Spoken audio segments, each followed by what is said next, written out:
how through Canton town on a cold and stormy night, with the snow blowers roar and taillight arrows, a case not black nor white. Oh, the truth must show through snowbanks deep and dramas glow. With solo cups held high, we flee. What really happened to poor John O'Keefe?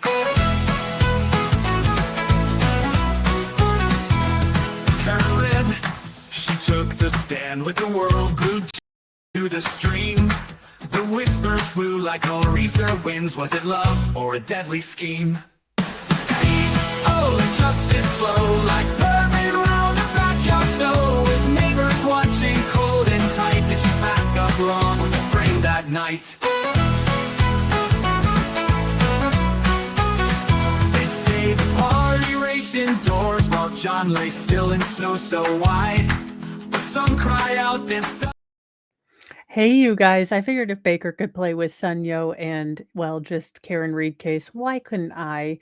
And I needed a little break after today. Now, I will tell you that I attempted to take notes until about mid-afternoon, and then my brain signed off on duty at all because I wasn't getting anything out of it, and I doubt that my notes would be anything intelligible other than stop, make it stop, and it's hurting me. But today was day 11. We again started off with a sidebar because we always do.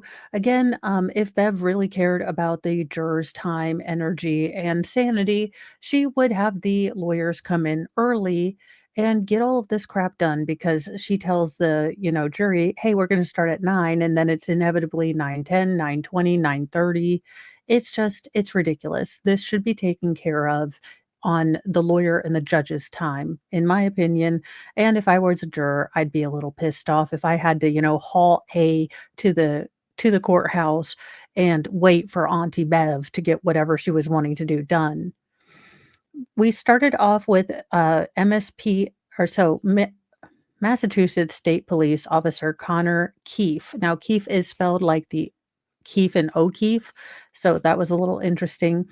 Now, he was brought on by the state to say that he was the one that did the extraction on Jen and Carrie's phone. He was also at the scene with the CERT team. He was the one that labeled evidence. He returned the evidence to the evidence room. He showed the shoe of John O'Keefe. So he was the one that kind of introduced the pictures again, showed the shoe. He was the one that pulled out taillight pieces, and again we have extra pieces that no one accounted for. The red taillight pieces, it was a small little sliver, looked like it could have been chipped, but again, what are they doing with this evidence that things are breaking and falling apart, not being labeled? It's a lot to try to figure out what exactly went right in this investigation. He also showed some clear plastic pieces. There was only supposed to be one piece in there, but there were two. So again, and it wasn't made clear when those pieces broke, how they broke, or anything like that. So it was a bit interesting. He was a real fidgety little guy. He was a fidgety fidgeter, and he looked a bit like Doogie Howser, like Doogie Cop. He looked real young. That being said, he did look a whole lot nervous and anxious. On cross, we really wanted to bring in that he worked with Proctor. Now, this particular officer did not remember October 21st, 2022. He had interviewed Sarah Livingston with Proctor. Now, he didn't remember any of the subject matter. It did seem a little sketch as to whether he was even there or Proctor said he was there. He was the only officer that from the MSP that was present during the autopsy. Uh, it they try to get on cross, what did the autopsy persons or what did the medical examiner say? Were they able to determine, a cause of death? Did she note the, injuries on John's arm? He was pretty evasive, and Brennan didn't redirect. He was floundering, and I think that Brennan could feel that. Now, there was a longer break because the defense wanted to be able to bring in the fact that Jessica Hyde, the woman with the head wrap that we had seen from the last trial, had basically been disqualified as an expert in Maryland because some of her methodology in that case was found to be not reliable, and Alessi wanted to be able to bring in that some of her methodology has been questioned. Now Brennan was able to successfully not bring that particular case in. Uh, Bev did get pretty miffed off about, "Why didn't you bring this to my attention earlier?" And I've noticed a pattern with Bev is that the defense will bring something up to her, in a timely manner, but then she'll say, "I don't wanna rule on that. We'll see how the trial goes. We'll put this at a later date." So it's exhausting to have her kind of itch out about, the defense being timely when she's always putting things off. So you're inevitably, behind on your schedule. It it's maddening. Anyway, turns out you couldn't get that in. Now, this is the same testimony in which this woman talked about, again, a food analogy, restaurant, things being ready to order but not on a list. Basically, she was brought in to say definitively and to corroborate with Mr. Whiffen that Jen McCabe was searching Huckamuck Sports and her bank, I think. I can't remember. Look, I have done enough phonology today that I don't remember exactly what the daggone thing was, but she looked up Huckamuck Sports and something something. That was totally what happened. We are not sure what act of God, caused it to be put on, 227, but, you know, I looked at his work. I used different tools. This is what I use, blah bitty blah bitty blah.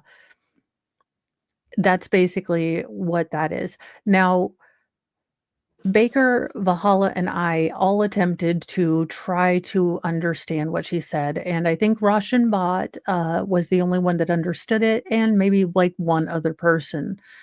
We got alternating sort of, versions of what the jury was doing. So some people were saying that, they were very cued in when Alessi was crossing with Miss Hyde, and others were saying they were bored. I can tell you that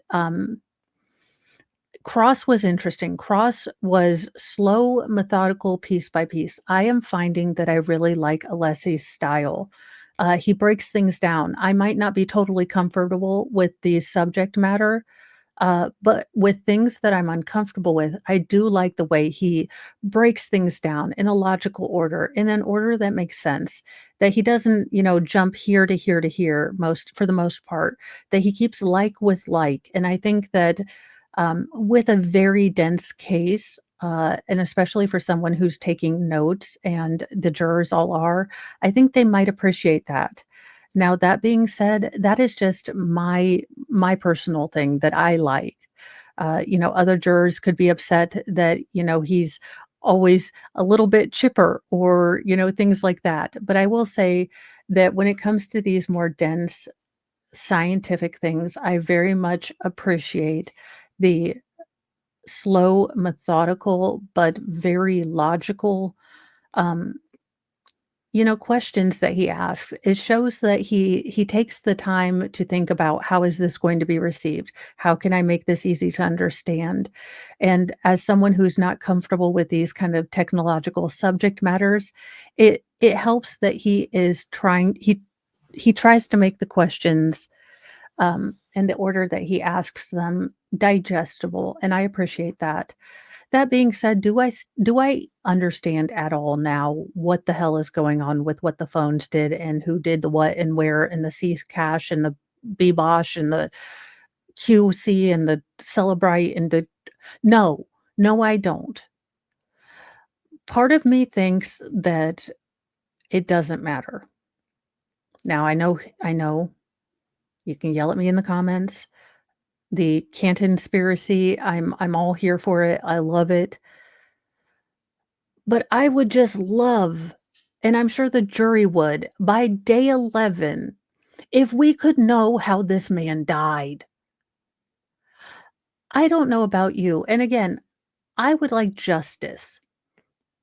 And I would think as, someone watching the case that maybe doesn't appreciate or thinks Karen Reed is guilty, are you not a little ticked off that the state has spent now more time in this trial talking about these ancillary people rather than talking about this is a simple case. Did she hit him? Did she run? Hit and run under the influence. Did she do it? Can you prove it? We have spent more time talking about Jen freaking McCabe. I feel like I'm back in the first trial when I came in about 2 weeks in and I said, "Hey, guys, I don't mean to be a moron, but didn't a guy die that was named John and not Jen?"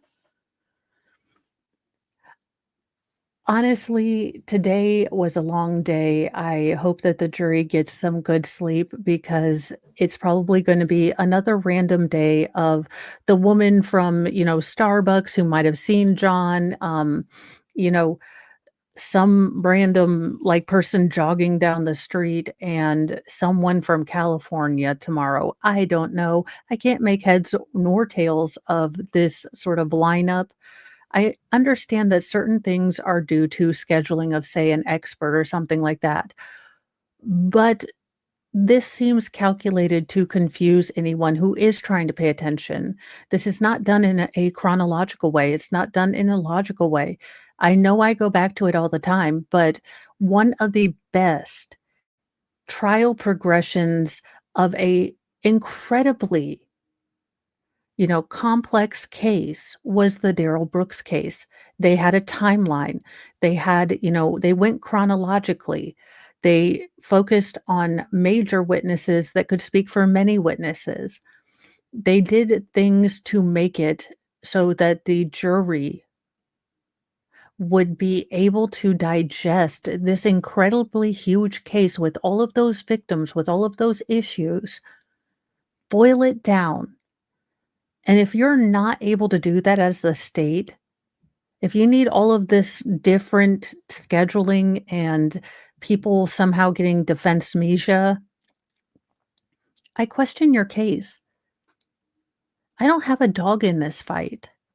I am neither free or anti Karen Reed.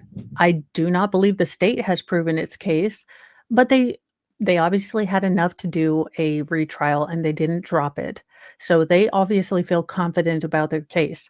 Now, what is the worst thing that is going to probably put Karen behind bars? Those interviews.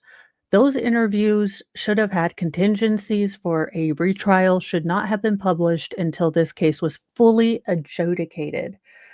That being said, I hope you've appreciated this. I am going to get off of here because my brain is done so. I hope you appreciated the fun little upbeat song that I'll be putting on the beginning of these breakdowns as just a little pick me up for me, basically, and you guys at the end of these long days. Have a lovely evening. Remember, be kind to yourself, be kind to others, but have a sassy mouth and carry a can of bitch fire because they might want to talk to us about cell phones again, and we cannot allow this to happen. Bye, you guys.